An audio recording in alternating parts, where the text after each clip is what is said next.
आज हम बात करने जा रहे हैं उत्तर प्रदेश सरकार की एक बड़ी पॉलिसी अपडेट के बारे में जो रियल एस्टेट और इंडस्ट्रियल डेवलपमेंट में क्रांति का काम करने वाली है। लेकिन उससे पहले आपसे एक सवाल।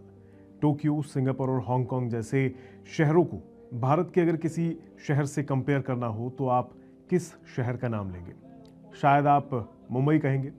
ठीक भी है, क्योंकि अभी तो वही है जिसे आप थोड़ा बहुत कंपेयर कर सकते हैं ऊंची ऊंची बिल्डिंगों के लिहाज से। लेकिन अगर मैं कहूं कि अब भारत में एक और शहर है ऐसा, या भविष्य में होने जा रहा है, जो एशिया के बड़े स्काईलाइंस वाले शहरों का मुकाबला कर सकेगा, तो आप क्या कहेंगे? ज़्यादा मत सोचिए, मैं आपको इस सवाल का जवाब यहीं दे देता हूं। आपको वो शहर दिल्ली एनसीआर में दिखाई देगा। दिल्ली एनसीआर में शामिल है जिसकी मैं बात कर रहा हूं, वो शहर है नोएडा, ग्रेटर नोएडा।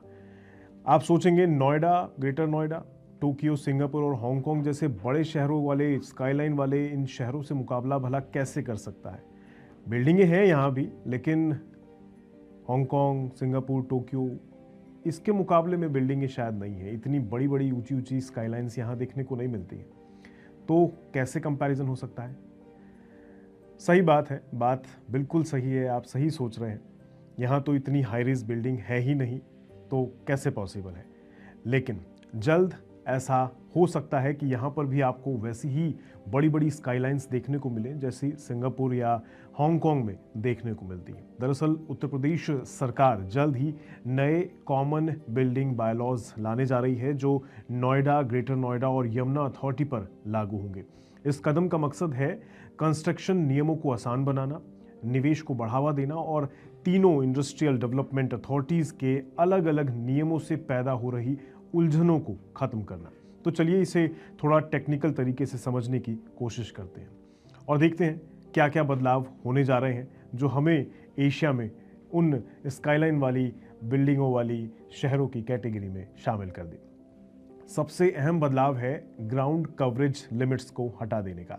अभी तक इंडस्ट्रीज को उनके प्लॉट पर सिर्फ 35 से 60% तक निर्माण करने की इजाजत मिलती थी। मतलब हाउसिंग प्रोजेक्ट्स में 35 से 40% तक और कमर्शियल और इंस्टीट्यूशनल प्रोजेक्ट्स पर 30 से 60% तक ही निर्माण करने की इजाजत दी जाती थी।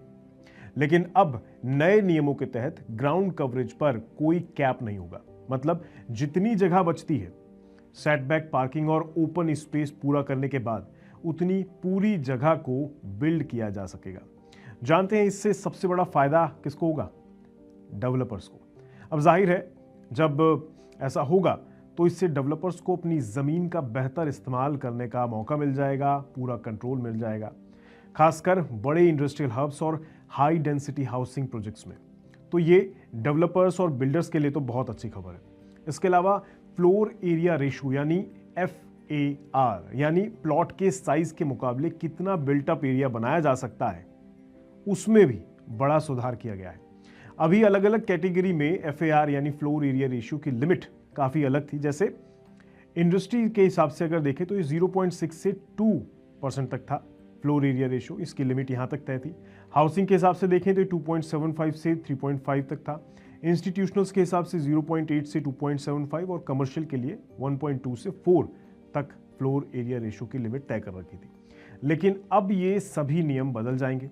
नए ड्राफ्ट के अनुसार इंडस्ट्री के लिए ये नियम बदलने के बाद 2.5 से 3 फ्लोर एरिया रेशो हो जाएगा। ग्रुप हाउसिंग के लिए 3.5 फ्लोर एरिया रेशो तय करा गया है और इंस्टीट्यूशनल्स के लिए 1.2 से 3 FAR है।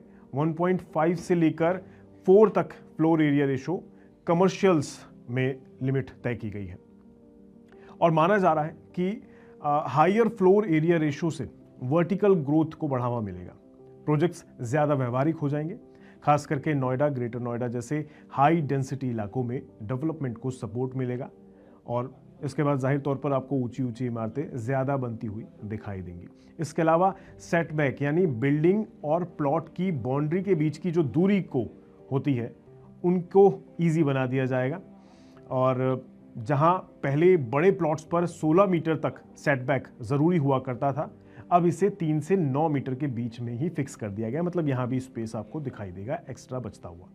इससे ज़्यादा बिल्डअप एरिया खुल जाएगा। साथ ही पार्किंग नॉब्स में भी आपको दिखेगा कि आसानी कर दी गई है नए नॉर्म्स के अनुसार। तो इसमें क्या है, जैसे कि इंडस्ट्रियल प्रोजेक्ट्स के लिए एक स्पेस प्रति 300 स्क्वायर मीटर होगा। ग्रुप हाउसिंग के लिए ये 1 से 1.5 स्पेस प्रति यूनिट रखा गया है। इंस्टीट्यूशनल्स के लिए एक स्पेस प्रति 85 से 200 स्क्वायर मीटर होगा और कमर्शियल में ये स्पेस जो है एक स्पेस प्रति 50 से 500 स्क्वायर मीटर तय किया गया है। इसके अलावा ग्रीन कवरेज एरिया भी अब घटकर 5 से 10% कर दिया गया है, जो पहले 25 से 50% पर था। हालांकि पेड़ लगाने की अनिवार्यता ज़रूर रखी गई है, मतलब उसमें छूट नहीं है, वो तो आपको लगाने ही पड़ेंगे, लेकिन उसका एरिया अब जो है ज़्यादा है। मतलब ज़्यादा गार्डन एरिया रखने की ज़रूरत नहीं मिलेगी आपको, उतना स्पेस अपना गार्डन के लिए यूज़ नहीं करना है, उस स्पेस को भी आप अपने बिल्डअप एरिया में शामिल कर सकते हैं। इसके अलावा पहले कुछ इंडस्ट्रियल और इंस्टीट्यूशनल प्रोजेक्ट्स पर 10 से 24 मीटर तक की ऊंचाई की सीमा थी, लेकिन अब ये लिमिट पूरी तरह से हटा दी गई है, सिवाय उन जगहों के जहां पे हवाई अड्डे या फिर हेरिटेज से जुड़े एरियाज मौजूद हैं, वहां पर यह नियम अब भी लागू रहेगा। जानकारी के अनुसार आपको बता दूं, नोएडा, ग्रेटर नोएडा और यमुना अथॉरिटी समेत कुल 9 इंडस्ट्रियल अथॉरिटीज़ अभी अलग अलग बिल्डिंग बायलॉज मानती हैं। यही कारण है कि प्रोजेक्ट्स में देरी होती है, जिससे विवाद बढ़ते हैं। लेकिन अब सभी अथॉरिटीज़ को एक समान नियम दिए जाएंगे, जिससे प्रोजेक्ट्स अप्रूवल भी तेज़ी से हो जाएंगे, डेवलपमेंट ज़्यादा अच्छे से होगा, इन्वेस्टमेंट लुभाने के लिए ये आसान हो जाएगा, इन्वेस्टमेंट ज़्यादा आसानी से मिल पाएंगे। तो चीज़ें बेहतर होंगी इन नियमों के आने के बाद। लेकिन क्या आपको लगता है ये बदलाव एनसीआर की सिटीज़ को बड़ी बड़ी स्काईलाइंस बनाने में मदद करेंगी? क्या भविष्य में नोएडा, ग्रेटर नोएडा हाईटेक शहर बन पाएंगे और एशिया के जो टॉप शहर आज मौजूद हैं, हांगकांग जैसे, सिंगापुर जैसे या टोक्यो जैसे, उनके कंपैरिजन में नोएडा, ग्रेटर नोएडा कहीं खड़े होंगे? कमेंट बॉक्स में बताइए आपको क्या लगता है। बाकी ऐसी खबरों के लिए बने रहें, देखते रहिए मनी9। नमस्कार।